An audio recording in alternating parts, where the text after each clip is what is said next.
I was showing my coworker a picture of my son when my girlfriend at the time, who is now my wife, sent a text. It was something along the lines of having a threesome. What is the worst notification you have received whilst someone else has had your phone? What's up, my bro? Been a long time without my friend. Just kidding, but I'm glad you're back for another story time. Since you're already here, can you go ahead and like the video and subscribe? If you do, I'll send you case of bang energy.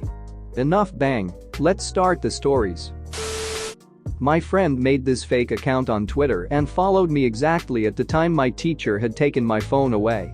The notification read at ANALFISTER6969 has followed you. My friend texting me, I lead her ass while I was showing my mom a meme. Never swiped away a notification so fast in my MF life. New job alert from ZipRecruiter while at work. I was ordering food off of DoorDash on my ex's phone when she got a text from guy saying he couldn't wait to see her that weekend. She told me she was going to see her mom. Other way around, I was holding ex-husband's phone while he was driving me and the kids to the airport. Text comes in from a work colleague asking if we'd left yet. It was then that I realized the marriage was over. My boyfriend and I send each other shirt randomly during the day, like FedEx me that pecker or flap them tits my way. I was showing my mom something on my phone once and he sends gonna slap you with my dick tonight. I was chatting with a guy and it was going well, nothing sexual, maybe mild flirting. So I didn't care when I gave my buddy my phone for some reason. Then across the room he yells, "Yo, this dude just asked if you'd be down for anal." Edit: no, I would not be down to do anal, especially not with people I barely know. Story apps can give really interesting ones. My favorite that popped up while my boyfriend was holding my phone was something like, "Mike misses you. Come back and play." Or something like that. Of course, all he did was pull the drop-down menu down to see the full notification and laugh. He teased me about it for hours. I was showing my grandma some pictures. She chuckled a bit and quickly handed me back my phone. I looked at it and saw that my boyfriend, now husband, had texted me saying, "I hate it when I'm pooping and my dick touches the water. Big dick problems." We laughed about it, but my husband is still horrified by the thought of my grandma knowing about his big dick problems. My sister-in-law was staying with me for a week, which I wasn't stoked about. My sister knew about it and messaged me, "How are you dealing with Sill's name? Do you need to pretend to have an app again, lol?" Unfortunately, my Sill was borrowing my tablet at the time and saw the notification pop up. She hasn't stayed with us since. Not my phone, but a Hangouts notification that popped up on the screen while my new boss was standing behind me to train me on a new program. The message from my husband, "Ask how's the pooper?" I was so focused on the task that she saw and read it before I did and collapsed to the floor in hysterical laughter. I read it and immediately lost it too.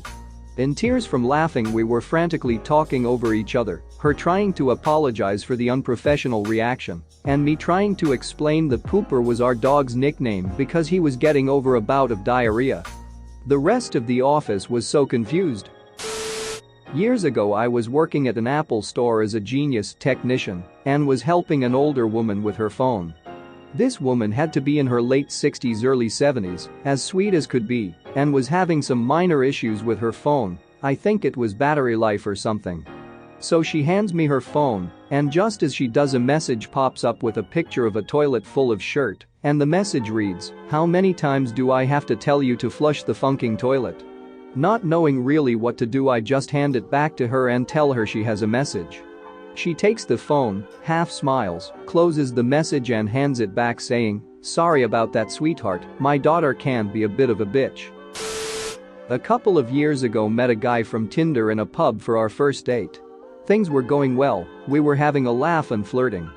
After about an hour, I took out my phone to show him a funny meme, and up popped a notification from my new period tracking app saying, "Today's the day. You're ovulating." I swiped it real quick, and I don't think he got a good look at it, but I was still worried he'd think I was some child-obsessed weirdo who timed my dates so random Tinder guys could impregnate me. I turned off ovulation notifications after that. Edit: And I was the sender once when I text my friend who was planning to break up with her BF, hope you're okay. How did Gary take the breakup?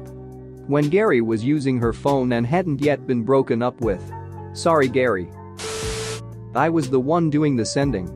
I moved to Japan a couple of years ago, and early one morning I was at a market and saw a tanuki statue that had the full cotton balls on display. I took a picture of it and thought it would be funny to send my brother a message reading unsolicited dick pic. Then send a pic of the tanuki statue. Little did I know, halfway around the world, my brother was doing some late evening car shopping. He had recently been in an accident that had totaled his car and was in the market for a new one. He had handed the car salesman his phone so he could show the guy the pics of the damage to his car, and the guy was looking through them when the words unsolicited dick pic popped up on the screen. My brother said the guy nearly dropped the phone trying to shove it back in his hands. I have a friend who is an EMT that had a similar experience. When he went to work, he'd often take his iPad with him to play around between calls.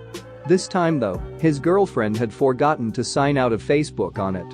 So all of a sudden, the iPad starts going nuts with notifications. He looks and finds the reason is because his girlfriend was flirting and arranging a date with another guy. He didn't speak to her for the rest of his shift and broke up with her when he got home, sending her back to live with her mother. She made a bunch of threats that she'd kill herself and she'd self-harm if he didn't stay. He told her too bad wasn't his problem anymore. Unfortunately, he still has to deal with her as they have a daughter, and he tried to get custody but failed. He does his best for her anyway though. Edit, a lot of people have wondered about if how he doesn't have custody, and I actually don't know much about that situation myself. He'd talked about taking her to court after a prior incident, and it sounded to me like he had a good case from my not a lawyer perspective. I never heard anything about following legal proceedings or if he even had any after that point. I do know he's getting married to someone else in the near future, and they've seemed happy when I bumped into them. Border Patrol had my phone and my buddy sent me a text in which he jokingly said something like, "What makes you think they'll let you in this time?" or something like that. Edit. They did let me in. I'll give you the backstory because I think it makes the whole thing a little crazier. For starters, my name is as seen here. Crossing into the States post 9/11 has had its moments, let's say that. Also, with my background come the typical jokes close friends will make, hence the text. Actually, I think my friend's text was in response to me sending out a general message to people that I was heading down to the US. But this time crossing, I had signed up with a company that pairs people willing to drive with people who need their vehicle somewhere that they don't want to drive it to themselves. Like snowbirds, who go between Canada and Florida, Arizona, California, etc. It was my first time working for them and I was going to pick up a car in Florida and drive it to Northern Ontario. I was flying down to Florida, and in the Toronto airport there is an American customs which clears you before leaving, rather than when you arrive. The thing about it was, I didn't have as much information as I would like to have had. I didn't know the name of the person whose vehicle it was, I didn't have the address of where I was picking it up. I had email correspondence with the business owner, but he was a little behind on providing the relevant paperwork. So, in this case from a border officer's perspective, I do kind of understand the rigmarole that followed because you had a single mail with a one-way ticket to Florida and a not-so-substantiated story about how I was going to not stay indefinitely in the States. I was directed to secondary inspection, which is a place I'm pretty familiar with. Except this time I didn't notice the signs about not using electronics while in there because I was too busy staring at my phone. The secondary inspection area was just a room with a lot of empty seats and nobody else. I waited for like 10 to 15 minutes playing around on my phone when the door I had entered opened and an officer who was probably preoccupied with something else passed through, noticed me on my phone, and was like, "Hey, you can't be on that, give it here." So off goes my phone with the officer as they exit to another room. A seemingly long time goes by and another officer comes back with my phone. And my relatively congenial question period begins, where I have to explain, among other things, what the hell I'm doing in the States and how it works, why I might not get let into the States, as per my friend's text, which he must have sent while I didn't have my phone, and a joke concept I had saved in my notes app about smoking weed. But after all that, I did get let through. Arguably coming back with someone else's vehicle across the border was a worse experience. Thanks for watching. What did you think of the story time? Let me know in the comments below. If you liked the video, smash that like button and subscribe so you don't miss any more story times.